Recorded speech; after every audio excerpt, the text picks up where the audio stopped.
যদি আপনার বিকাশ অ্যাকাউন্ট থেকে সেন্ড করা টাকা ভুল করে অন্য কোনো নাম্বারে চলে যায়, সেক্ষেত্রে কিভাবে ফিরিয়ে আনবেন সেই প্রসেসটাই আজকে আমরা এই ভিডিওটির মাধ্যমে দেখাবো।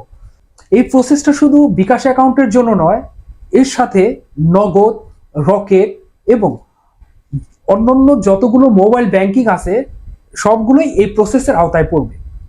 তাই ভিডিওটি স্কিপ না করে ফুল ভিডিওটা দেখুন, যে কোনো সময় আপনারও কাজে লাগতে পারে। মূল ভিডিওতে যাওয়ার আগে বলে নিচ্ছি, যারা আমাদের চ্যানেলটা এখনো সাবস্ক্রাইব করেননি, আমাদের চ্যানেলটা সাবস্ক্রাইব করে আমাদের সাথেই থাকুন পরবর্তীতে এই ধরনের ভিডিও পাওয়ার জন্য। তাহলে চলুন আমরা দেখে নিই যে কিভাবে বিকাশ অ্যাকাউন্ট থেকে ভুল করে অন্য কোনো নাম্বারে টাকা চলে গেলে কিভাবে আমরা টাকাটা ফেরত পেতে পারি। টাকাটা মোট 3টা প্রসেসের মাধ্যমে আমরা ফেরত পেতে পারি।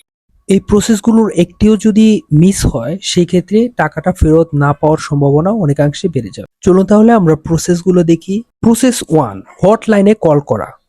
আপনার টাকাটা ভুল করে যে নাম্বারে চলে গেছে সেই ব্যক্তিকে আপনার কোনো ফোন দেওয়া দরকার নেই। আপনি সরাসরি হটলাইনে কল করে কাস্টমার কেয়ার সার্ভিসে ইনফরমেশন করবেন আপনার টাকার ব্যাপারে। আপনার কোন নাম্বার থেকে টাকা গেছে, কোন নাম্বারে গেছে, অ্যামাউন্ট কত, সময় কখন, এই ইনফরমেশনগুলো আপনাকে প্রপারলি সেখানে সাবমিট করতে হবে।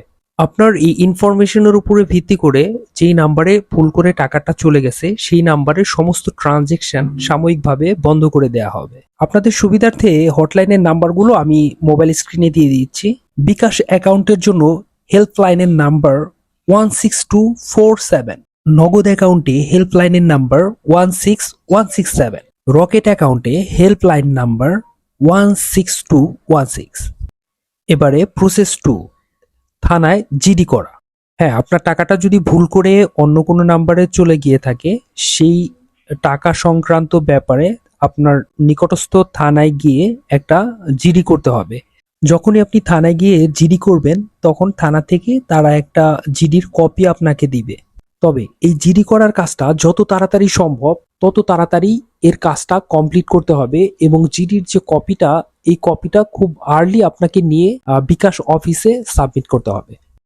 প্রসেস 3, টাকা ফেরত পাওয়ার জন্য অ্যাপ্লিকেশন করা। থানায় জিডি করার পরে আপনাকে চলে যেতে হবে আপনার নিকটস্থ বিকাশ কাস্টমার কেয়ার সার্ভিসে। কাস্টমার কেয়ার সার্ভিস থেকে আপনাকে একটা ফর্ম দিবে তারা, সেই ফর্মটা আপনার ভালোভাবে পূরণ করতে হবে এবং এর সাথে থানায় জিডির কপিটা, ন্যাশনাল আইডি কার্ডের ফটোকপি আর হচ্ছে আপনার পাসপোর্ট সাইজের 1 কপি রঙিন ছবি, যেটা এর সাথে সংযুক্ত করতে হবে।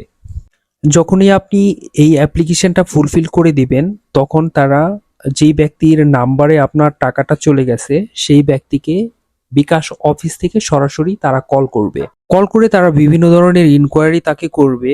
তো ইনকোয়ারি শেষ হলে টাকাটার যে প্রকৃত মালিক তার কাছেই টাকাটা পৌঁছে দেওয়া হবে। যদি টাকাটা আপনার হয় তাহলে আপনাকে কল করে বিকাশ অফিস আপনাকে টাকাটা নিয়ে যেতে বলবে অথবা আপনার অ্যাকাউন্টে টাকাটা পুনরায় আবার ফেরত দিয়ে দিবে। তবে এই টোটাল প্রসেসটা কমপ্লিট করার জন্য 1 সপ্তাহ থেকে 1 মাস পর্যন্ত সময় লাগতে পারে। এই সময়টা আপনাকে অপেক্ষা করতে হবে। মূলত এই 3টা প্রসেসের মাধ্যমে আপনি আপনার ভুলে পাঠানো টাকাটা ফেরত পেতে পারেন। মূলত এই ছিল আজকের ভিডিও। দেখা হবে আগামীতে নতুন কোনো ভিডিও নিয়ে। ততদিন সবাই সুস্থ থাকেন, ভালো থাকেন। আসসালামু আলাইকুম।